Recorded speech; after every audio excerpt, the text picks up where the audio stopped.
dari kelompok 5, mata kuliah perdagangan luar negeri, yang beranggotakan ada saya, Dwi Saputra dengan NPM 2021 1450713. Kemudian ada teman saya. Halo, perkenalkan nama saya Mutiara Alia Safwa dengan NPM 2021 1450 1222. Assalamualaikum warahmatullahi wabarakatuh. Nama saya Gilang Surya Pratama dari kelas R7I dengan nomor NPM 2021 145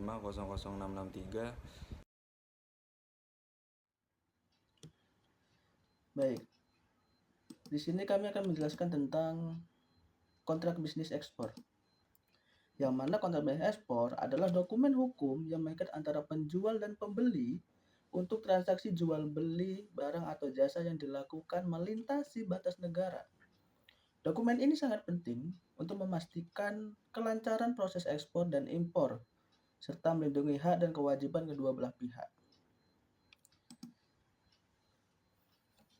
Baik, kelompok 5 ada Bilang Saputra, Mutiara Alia Safwa, Dilan Surya Pratama.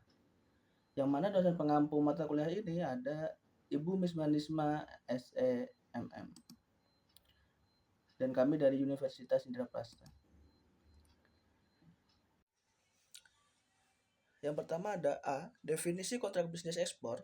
Sebagaimana dijelaskan di awal tadi, kontrak bisnis ekspor merupakan kesepakatan tertulis antara eksportir atau penjual di negara asal dengan importir atau pembeli di negara tujuan. Dokumen ini memuat berbagai aspek yang meliputi jenis dan jumlah barang, harga, metode pembayaran, waktu pengiriman, hingga tanggung jawab dan kewajiban kedua belah pihak. Tujuan utama dari kontrak bisnis ekspor adalah untuk memperjelas hak dan kewajiban masing-masing pihak, mengurangi risiko ketidakpastian, dan memastikan kelancaran proses ekspor dan impor. Kemudian ada pentingnya kontrak bisnis ekspor, yaitu memiliki peran penting dalam meminimalisir risiko sengketa dan memberikan landasan hukum yang kuat bagi kedua belah pihak dalam menyelesaikan permasalahan yang mungkin timbul selama proses ekspor dan impor.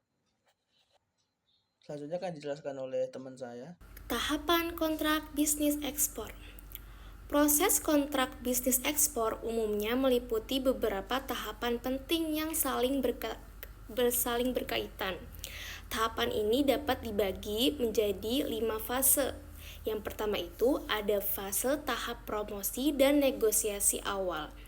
Tahap awal ini melibatkan promosi, komunikasi, dan negosiasi antara eksportir dan importir untuk mencapai kesepakatan awal mengenai jenis, jumlah, dan harga barang serta metode pembayaran dan waktu pengirimannya tersebut juga.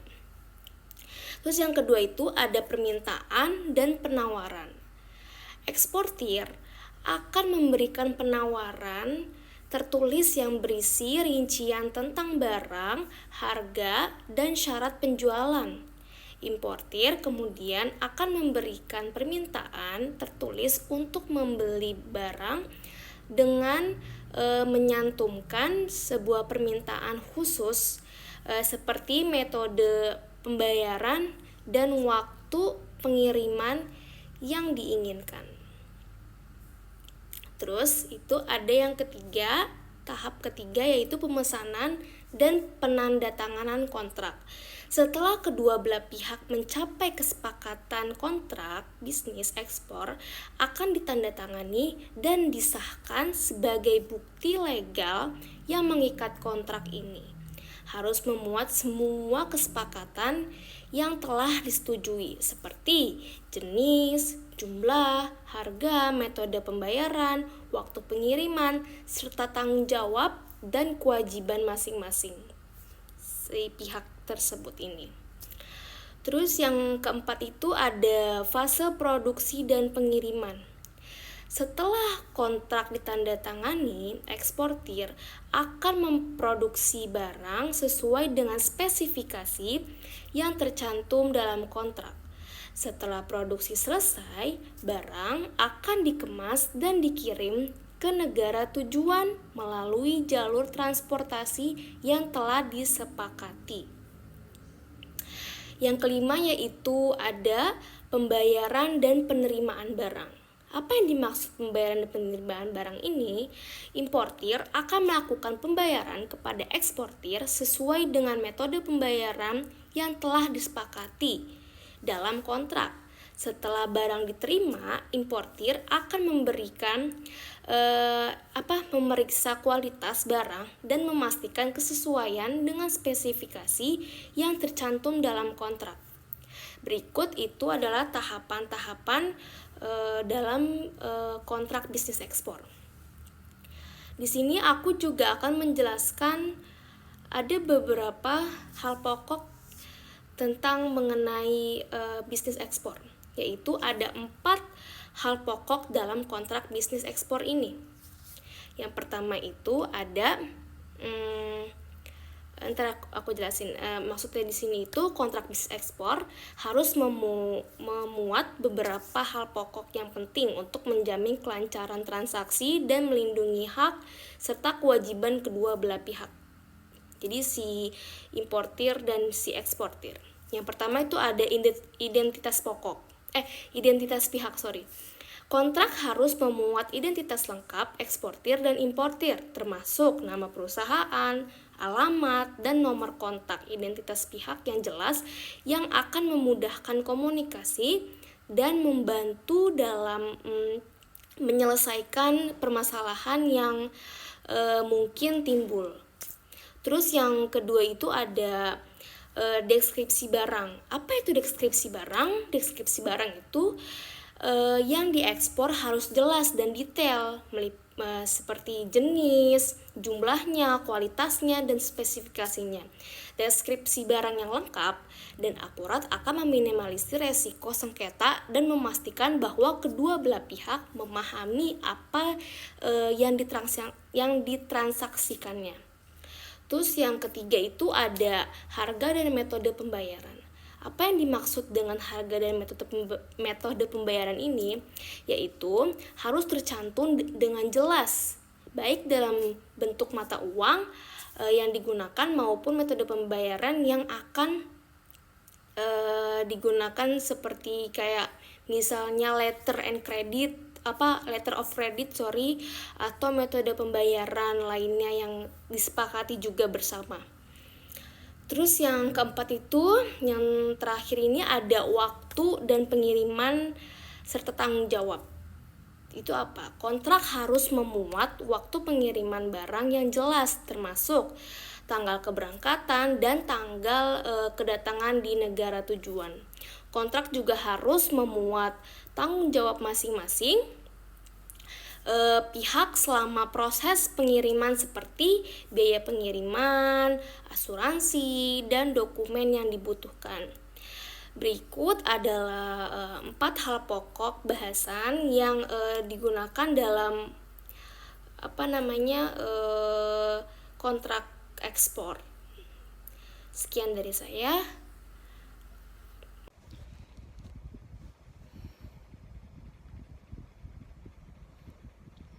Baik, materi selanjutnya akan dipaparkan oleh saya, yaitu ketentuan umum kontrak bisnis ekspor dan ketentuan minimum kontrak bisnis ekspor. Yang pertama ada ketentuan umum kontrak bisnis ekspor. Selain 4 hal pokok tersebut, terdapat beberapa ketentuan umum yang biasanya tercantum dalam kontrak bisnis ekspor. Ketentuan-ketentuan ini bertujuan untuk memperjelas hak dan kewajiban masing-masing pihak, serta memberikan landasan hukum yang kuat dalam menyelesaikan permasalahan yang mungkin timbul selama proses ekspor dan impor. Jadi di bawah ini ada tabel ketentuan umum dan penjelasannya. Yang pertama itu ada force majeure. Force majeure itu apa sih? Kejadian yang secara rasional tidak dapat diantisipasi atau dikendalikan oleh manusia. Ketentuan ini mengatur kondisi darurat di luar kendali pihak-pihak yang dapat menyebabkan keterlambatan atau pembatalan transaksi, seperti bencana alam, perang, atau embargo. Selanjutnya ada asuransi. Ketentuan ini mengatur tentang asuransi yang akan ditanggung oleh masing-masing pihak selama proses ekspor dan impor. Eksportir biasanya bertanggung jawab atas asuransi selama proses pengiriman, sedangkan importir bertanggung jawab atas asuransi setelah barang diterima di negara tujuan. Yang terakhir ada arbitrase. Arbitrase itu merupakan penyerahan sengketa secara sukarela kepada pihak ketiga yang netral, yaitu individu atau arbitrase sementara. Ketentuan ini mengatur cara penyelesaian sengketa yang mungkin timbul selama proses ekspor dan impor. Cara penyelesaian sengketa dapat berupa negosiasi, mediasi, atau arbitrase sendiri. Selanjutnya, ketentuan minimum kontrak bisnis ekspor. Kontrak bisnis ekspor harus memuat beberapa ketentuan minimum yang penting untuk menjamin kelancaran transaksi dan melindungi hak dan kewajiban kedua belah pihak. Beberapa ketentuan minimum yang perlu disertakan dalam kontrak bisnis ekspor antara lain ada 3, yaitu identitas pihak, deskripsi barang, dan harga dan metode pembayaran. Yang pertama, identitas pihak. Kontrak harus memuat identitas lengkap eksportir dan importir, termasuk nama perusahaan, alamat, dan nomor kontak. Satu lagi, dan bahasa yang dipakai dalam kontrak. Identitas pihak yang jelas akan memudahkan komunikasi dan membantu dalam menyelesaikan permasalahan yang mungkin timbul, serta pernyataan kedua belah pihak tentang keterikatan atau persetujuan untuk melaksanakan pasal-pasal yang tertulis dalam kontrak bisnis. Yang kedua, deskripsi barang.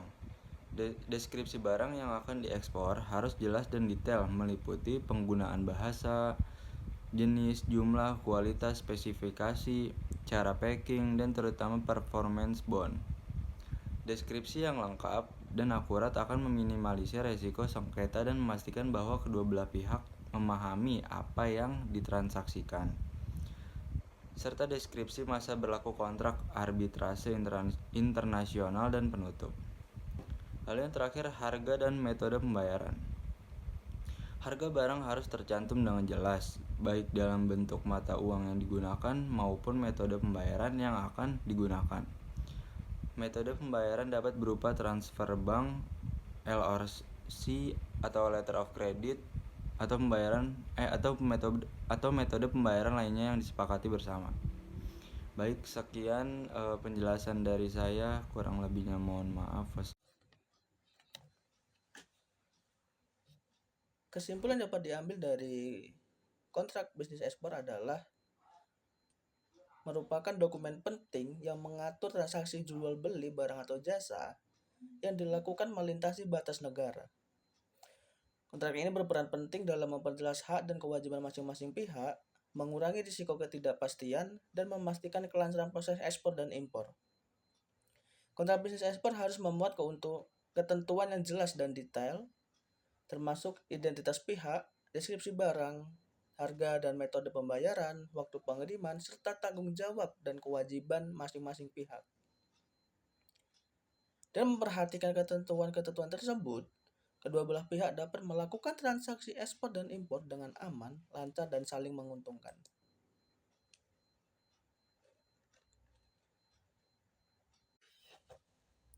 Baik, sekian pemaparan materi dari kelompok 5 tentang kontrak bisnis ekspor. Terima kasih kepada Gamma AI yang telah mempermudahkan pembuatan presentasi, dan terdapat 2 kode QR yang dapat kalian scan, yaitu yang pertama ada contoh kontrak bisnis ekspor, yang kedua ada QR code tentang kebijakan dan pengaturan ekspor. Untuk materi yang lebih lengkap, kalian dapat beli buku Perdagangan Luar Negeri, linknya ada di deskripsi. Terima kasih.